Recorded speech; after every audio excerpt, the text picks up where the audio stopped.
I never thought, that today one would be speaking of an organization that is such a fantastic success. The reason why I joined Kagiso Trust is a little bit of a story. As a student, I was a student activist involved in the anti-apartheid movement. I was the national president of the Student Union for Christian Action and the national executive member of then AZASO. So when I completed my studies, I was assigned by my church to go and work in a very remote rural area in a homeland, which was Venda then. It was called an independent state because it was one of those homelands which opted for the so-called independence in 1979.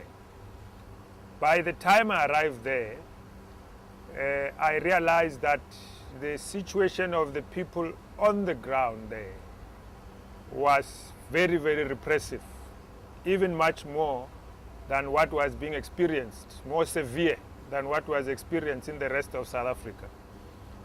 So together with a number of people, we started to form resistance organizations. The first one we formed was called the Ecumenical Confessing Fellowship. And then from the Ecumenical Confessing Fellowship, we wanted to set up an institution that is going to help the people, especially in the areas of human rights, because human rights violations was a matter of the day by the state, by the police. So during that time, there was quite a mushrooming of what used to be called advice centers. So we wanted to set up our own advice centers. So we had a constitution, set it up, but we didn't have the money. So I was tasked to go look for the funds. And one of the organizations we heard about was the Kagiso Trust.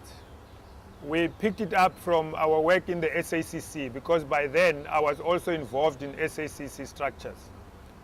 So one of the board members that I met there was Dr. Coleman. And I explained to him what I was looking for. He said he was going to help. But very interesting was that at the end of the conversation, he then invited me to join the trust.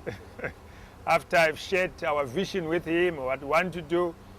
And that's how it all started. And then I was actually invited to serve in what they call a provincial committee, Transvaal one.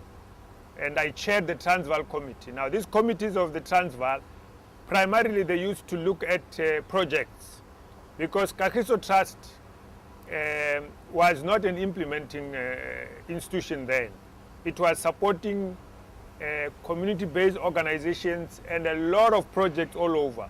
So it was a grant funding kind organization. And so because of the size of the budget, the number of applications which were coming, applications used to go through provincial committees.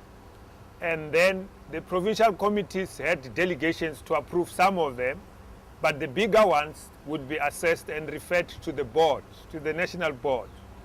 And that's how I actually joined the trust. I had known about the trust previously, but never really thought I could sit on that board.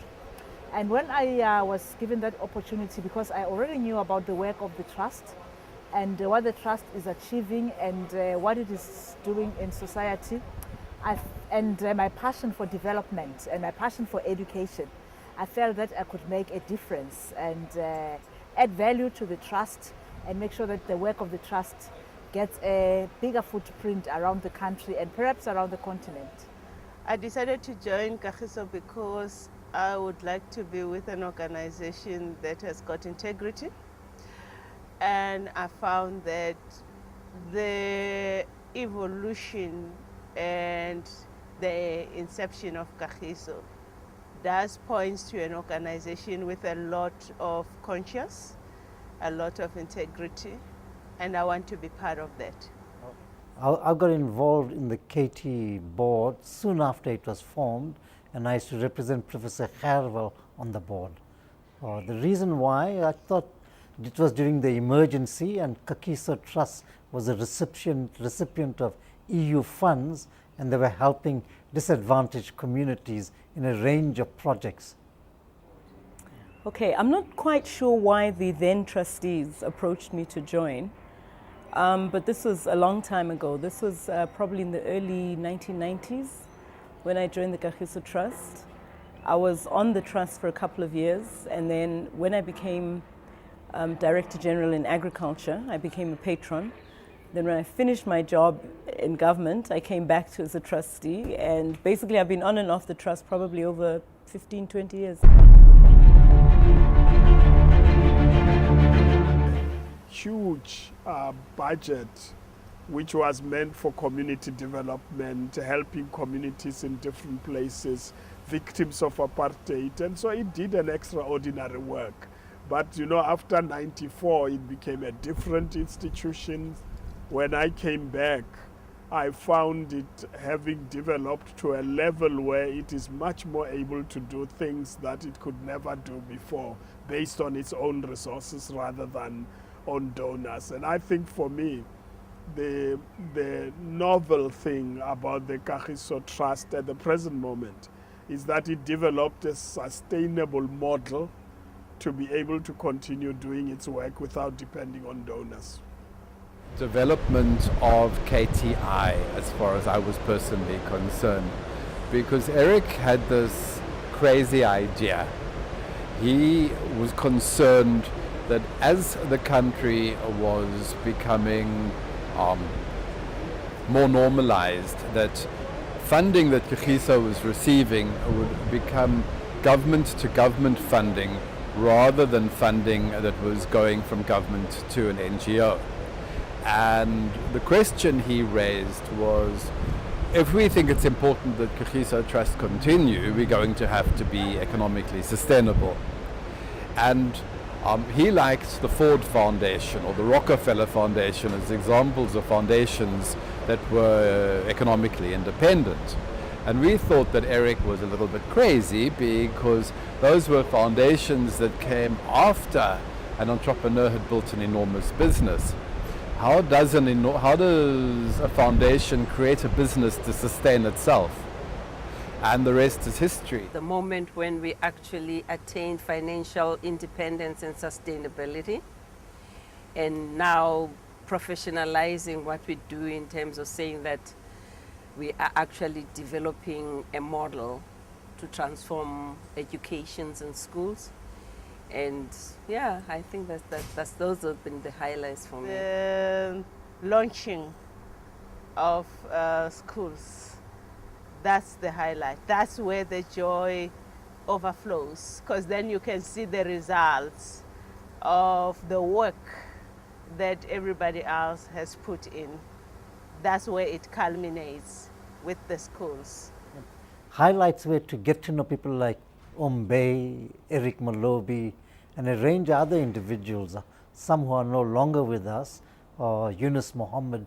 So to indicate that I've worked with those comrades always sparks good memories.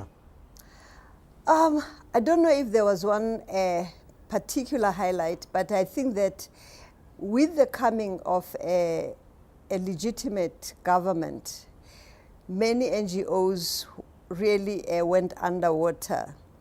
I think the fact that Kagiso Trust did go under, I mean, it was a shadow of itself, but made plans for real growth and sustainability by investing in, in BEE, if you like. And today, I think it is a leader in sustainable institutions and therefore for sustainable development. Wow. I think one of the highlights was when we overcame the challenge of the EU stopping its funding to Kagiso. That was a very tough time. I think we used to meet so regularly, and we're just so challenged and almost traumatized with what do we do now, That was really, it was a tough time. So when we finally found a solution and walked away from it and created the new model, which was essentially the KTI model, I think that for me was a highlight, because we just created a whole new different model for both commercial and developmental activities. I think the most exciting part of this year for me was the launch of the infrastructure. I think it gave me a first-hand experience of the work of the trust. You know, when we meet at board level and we talk about what needs to be done and the facts and the figures, it doesn't speak to you, but when you're there on the ground, in the community, it gives you a first-hand experience of what the trust is achieving, and then you feel proud to say, I'm a part of this. And I was so surprised that I had the opportunity to open one of the halls, so my name is engraved somewhere in the Free State. Lessons that Kagiso learned up to about 95, 97 was that in order to make an impact, you need to look at, at other factors around the projects that you are supporting. That's where the concept of a programmatic approach came. Now, in the context of the development of schools, for instance, the project that we are currently running in the Free State, we can see that the approach is not only to look at matric results in their own, but it's to look at all the other elements that can contribute to the school being run effectively and therefore producing good results. So the programmatic funding is now being implemented, and I think that shows that Kagiso has grown gradually from funding one project with no impact in a location, maybe benefiting a few individuals, to funding schools in an area, taking into account other activities, taking into account other villages around the same schools. So that is one of the growth that Kagiso has experienced. So it's like this is a third phase of the existence of Kagiso. The programmatic approach is being perfected, for instance, in this school development project. And it will probably produce very good models of development. The trustees decided what it is that they're going to focus on, because there's so many NGOs. So the threat sometimes for NGOs is that you spread yourself thinly. But the decision just at least to focus on education, because we're coming from a period where we were into everything. So a lot of things happened when the funding, external donor funding dried up. We had to rethink and say, what is it that we can do? And then in focusing, in having a narrow focus, it helped us to be good at to excel at what we did. And also maybe just to document it and show it off as a model. I think Kagiso Trust has remained relevant because we assess what we are doing, we look at ourselves and the environment, and we look at ourselves in that environment. And we keep a finger on the pulse of what's happening in the country and what's happening in the broader world of development.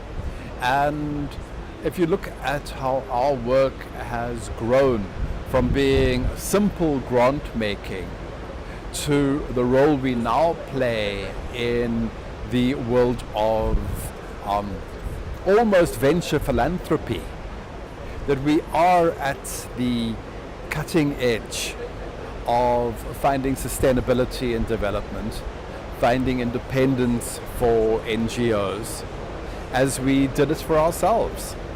Katie had decided at an early stage it wanted to contribute to a post-apartheid South Africa. Now it got considerable experience in doing that during apartheid time. So it has that experience going beyond 94, and it continued to be a strong development agent. And it's a development agent that is essentially a non-government organization. So it in a sense contributes to development from civil society, etc. And I think that's quite important, to have a civil society voice. Oh, it's always been relevant. I mean, the problems of this country are not nearly resolved. I think it's still engaged, obviously, in human development because of its major programs in education. But at the same time, I think the trust agenda is practically about everything. At least the trust did. So we can do really any public service program for development. And if we look where the problems are in the country, youth, agriculture, which is we are moving into now, leadership, everything. And the agenda is still so big, not just for the country and therefore for Kagiso. I think we're very grounded in society. I think each of the trustees comes from a very balanced, deeply rooted life. And I think, so we remain connected to what's important, that's one. And then I think the staff, the management are just so in touch with the actual projects. They visit the projects. They try to get us to go and visit the projects so that we all have a hands-on sense of what's going on. The other thing is, I guess, we're all very interested in what's happening in South Africa. And so whilst we focus a lot on education, we also are, which is important for effective functioning, we're also very aware of what some of the other challenges are, and therefore we've tried in different ways to engage, for example, in rural enterprise. We've tried to engage in agriculture that's coming again. So we keep trying different things, but I think education has been our mainstay, and we remain rooted in order to be able to know what's really going on in society. The programs of the Trust speaks to the needs that is in South Africa at present. When you look at the matters that is confronting education in our country, the need for norms and standards, where schools don't even have basic infrastructure, water, electricity. And those are some of the things that the Trust is addressing, partly in some of our programs that we're rolling out, and then also in terms of the computer programs that we're doing, and a vast number of others. So the programs of the Trust is very relevant to the needs that is present in the communities.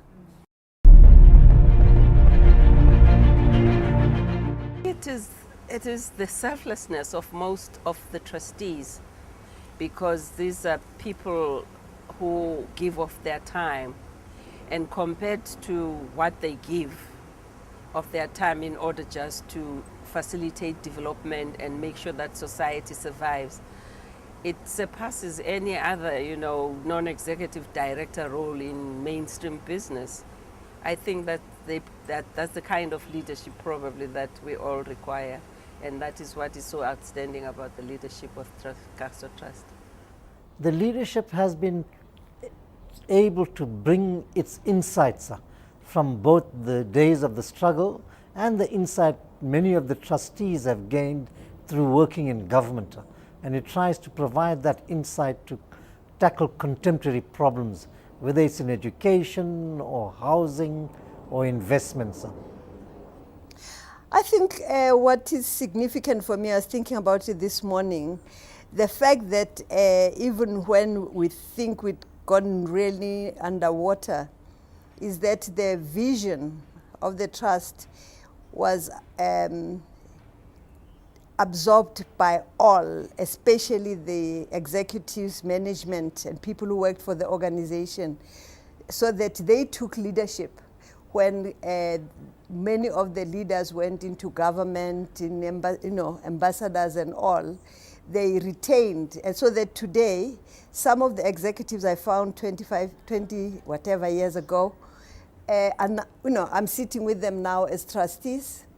The program managers and everything, like Kozo and everything, are now the CEOs, because they have kept the vision. And even when we got into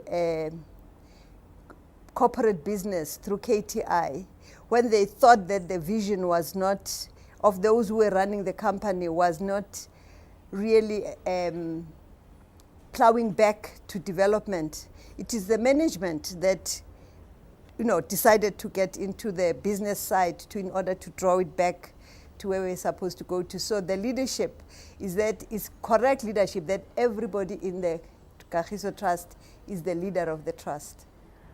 We've had different leaders. We've had, I think there was and I think each leader, each chairperson has contributed their bit. I think we had Eric, and then we had Eunice, and then I also was chair for a while. and now we have Zwo. And I think the combination of the chair, and we also had Dr. Nkomo at one point. So I think the combination of the leadership of the chair, but also the collective and the way in which the trustees make decisions has been rich.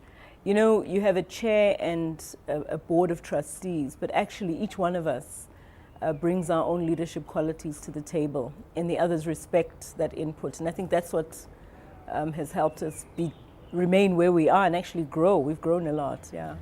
I think the leadership over the years, and I'm talking about the legacy that was left for the trust and the trustees. A proud legacy were left by the patrons, and also some of the former trustees that have built up a sustainable and a financially sound organization, an organization where they pride themselves of good governance. And it is for me such a privilege to be part of an organization where you don't need to come and put systems in place. The systems are already there. It is refining and tweaking and improving from the existing systems that are there. So I take pride in the work that the leadership has done thus far. And our role and my role is just to support the work of the leadership in taking the trust forward.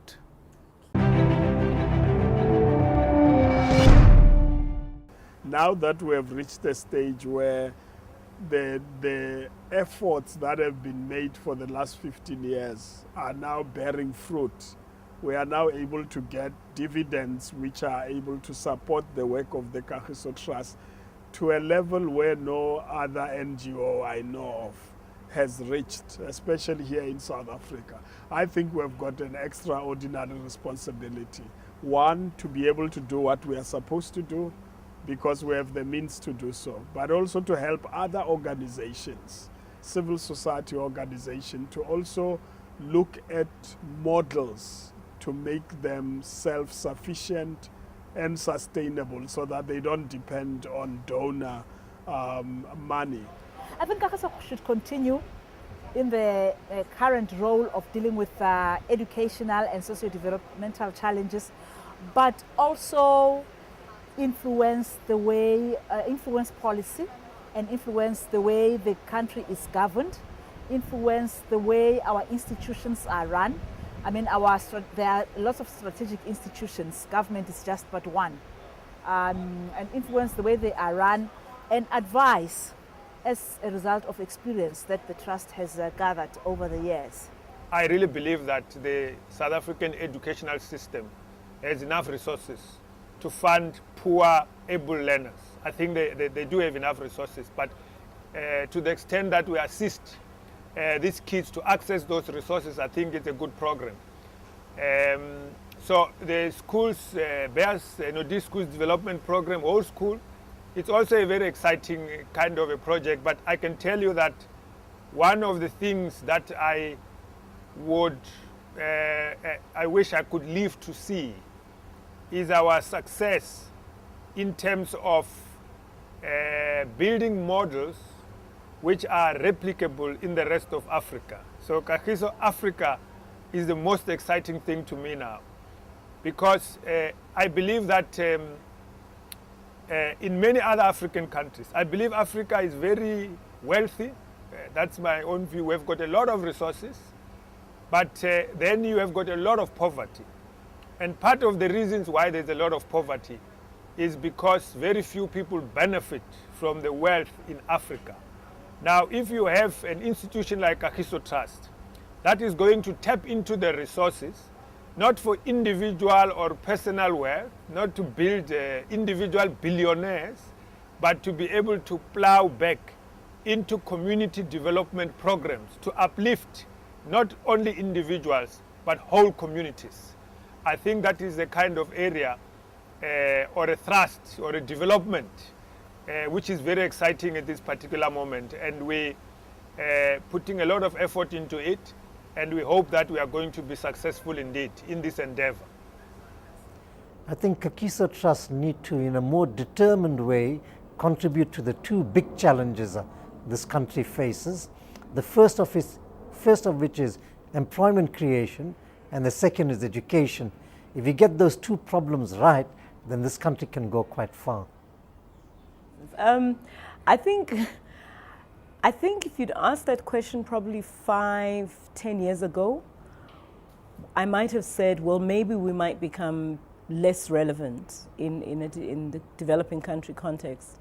But I think I'm now more convinced that you do need strong civil society organizations. And I think the Kagiso Trust model, which is both a combination of civil society development as well as the commercial dimensions, so the dividend flow initiatives help it sustain. I think we need to, we will be around for a long time. And I think that what will probably happen over time is we'll deepen our knowledge and capability in terms of education models, but we will also add on 2 or 3 other complementary models, which we're going to have to evolve over time. So I think we're going to be around for a long time. I want to congratulate the trustees and the staff on fabulous work. The things that they are doing with the scholarship, the Eric Mulobi scholarship, the Payers No Dear school program is just out of this world, and I can't commend you enough. You were like a caterpillar which has become one of the most beautiful butterflies.